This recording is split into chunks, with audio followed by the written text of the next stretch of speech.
Hello darlings, I hope you've been well. I hope you've had a good Black History Month, Eating Disorder Awareness Month, and they should be all throughout the year. I think it's Women's History Month now. Eating Disorder Awareness Week. It was created by NEDA, or NEDA. NEDA stands for the National Eating Disorders Association. They're basically the largest non-profit organisation dedicated to supporting families and individuals with eating disorders. I have their symbol tattooed, and I love the symbol, and I know so many other people have beautiful tattoos of this. It still represents recovery. NEDA created it, so I'm gonna go into why it's problematic. You can disagree if you want, but there's so many facts that are actually quite terrifying. Okay, it might be NEDA, but I'm just going to call it NEDA, I think. Is NEDA inclusive? The short answer is no. My friend who's also in recovery sent me this post, and there are sources, so I'll put up the sources here. I'm shook, basically. They market themselves as inclusive because I think this year's slogan or theme was everybody gets a seat at the table. They have a long history of fatphobia and racism. If you take a look at their board of directors, you'll see they're basically just really, really rich white people. And it's quite terrifying how much this company is hoarding their wealth. Besides their lack of diversity, they basically have big ties to a farmer, accepting hundreds and thousands of dollars of donations to Vanice, and it's known as an appetite suppressant. That's so dark. Your appetite is not meant to be suppressed. It's there for a reason, and you need food to survive.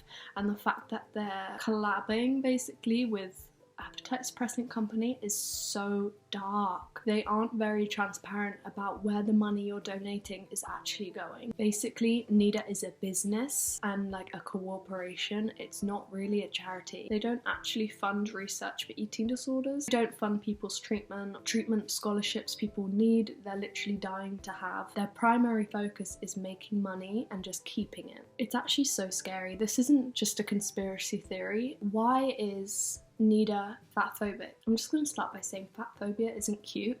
It's so ingrained in our society. It's so normalised. A lot of us have internalised fatphobia. It's something I think everyone needs to unlearn. A few years back, I believe around 2016, NEDA partnered with an anti-obesity organisation. They terminated it because someone put up a petition. If they didn't, they would have definitely gone ahead with that. After this scandal, they partnered with someone who was big in the binge eating disorder awareness community. Her name was Shavis Turner, and it looked like they were turning things around. It looked like things were getting better, but instead they abruptly fired Turner in 2019. Turner was working on a weight stigma awareness week. She was abruptly fired, and what's so dark is that they went ahead with it anyway. Abruptly terminated her and just stole her idea and went along with it, which is definitely performative activism. They didn't credit her, and also they didn't give her any reason why they fired her. Their board is the least diverse thing in the world. I'd say just donate your money anywhere else, really. Let's take a look at the board directors of NEDA. Gregory Caddock,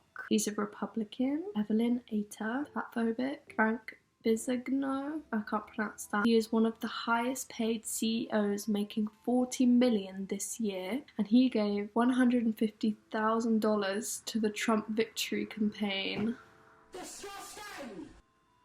Stop. Steve Wunderlich, oh my god, published research about the bariatric surgery, research stating that there is an obesity epidemic, suggesting surgery as an effective weight loss technique.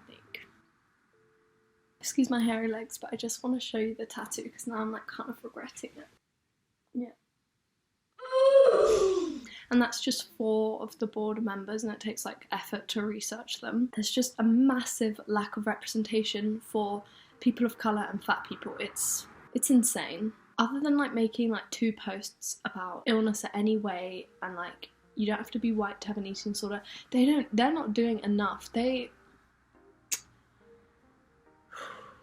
NEDA does not represent the oppressed groups that they claim to do, because their board is entirely white, their staff is entirely white. Not only does their leadership lack inclusivity, there's such a commitment to white donors, really rich, wealthy white donors, and it's just, they're not really helping anyone with they're not doing anything. They're very enthusiastic about pushing the agenda of the skinny white girl face of the eating disorder, representing just like basically anorexia as a skinny white girl. It's so much more than that. People of colour are half as likely to get diagnosed or get treatment for their eating disorder. There's probably so many reasons why this is, but I think this is definitely a big part of it. Black teens are 50% more likely to have bulimia than white teens. Black teens are significantly less likely to be asked about symptoms by a doctor. Asian Americans report higher rates of restriction than white peers and higher rates of purging than other white or non-Asian people.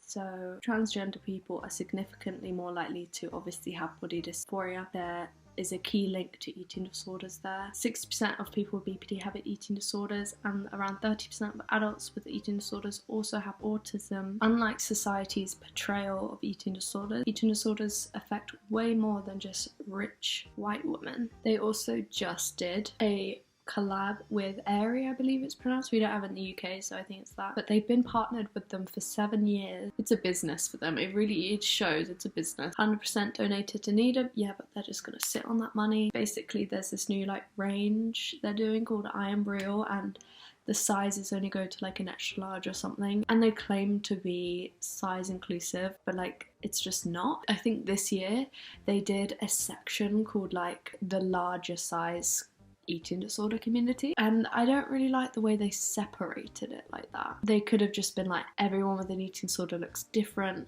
there's no certain body type to have an eating disorder, but I feel like they almost alienated fat people and made them seem like they were a rare subset of eating disorders, where like most people with an eating disorder are a healthy weight or overweight. That's why NEDA's problematic. We need change in the eating disorder recovery community. It can be hard, so sending all my love, and I hope you're like coping okay and staying healthy and looking after yourself. Thank you so much for watching. I'll see you next week. Bye.